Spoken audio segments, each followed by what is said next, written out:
The following presentation of the Monty'man's Meditorials is brought to you by Kurt and Debbie Palmer, Roger McDermott and KHLT Recovery Broadcasting.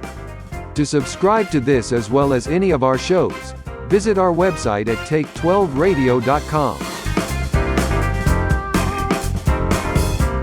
And now, here's the Montyman with this week's Meditorial.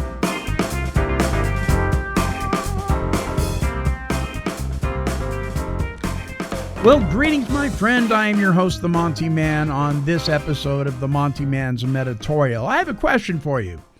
Have you ever felt like you were being shunned by somebody? Maybe you felt like you were being ghosted by them. For no reason whatsoever, at least to your knowledge. Everything seemed fine, and then almost as if a light switch came on or off, they stopped talking to you. So, the title of this meditorial is simply, Are You Feeling Shunned? Well, people are fascinating to observe. They do the most incredible things and have the most wonderful abilities and can love deeply even in the midst of heartbreak. But we humans can also be incredibly selfish and self-centered. Let me be the first to admit to these character defects before I go any further so you don't think I'm excluding myself from the following observation. I certainly am not. Well, several years ago, my wife and I witnessed whom we considered a couple of close friends ignore, shun, and avoid us as if we had some kind of plague. Though it would have been easy to take this personally, it really wasn't about us. In fact, I'm not sure what it was about other than that they were in some kind of personal turmoil.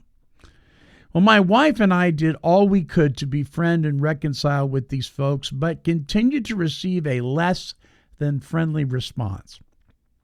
Now, I'll bet if I were to take a poll, we would find that everyone has experienced this phenomenon, and perhaps, like me, has even been guilty of the same behavior.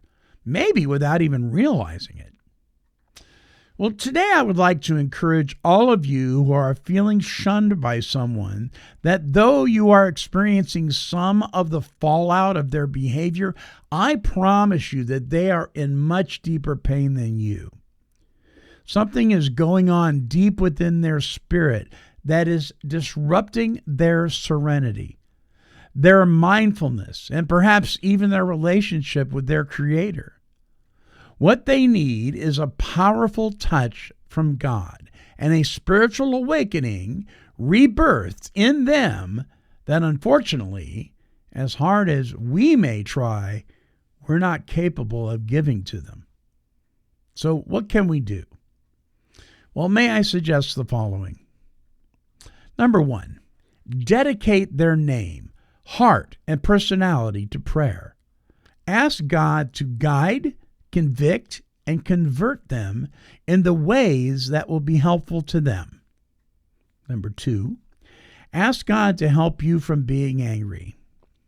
Ask Him to help you show them the same tolerance that you would cheerfully grant a sick friend. And three, don't write them off completely. Set healthy boundaries and detach if you need to, but never give up on God's ability to turn them around.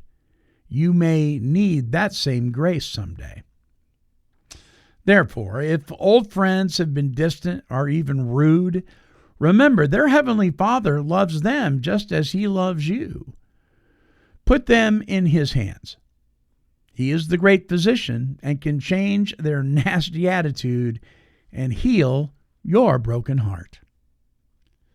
Pretty simple meditorial today.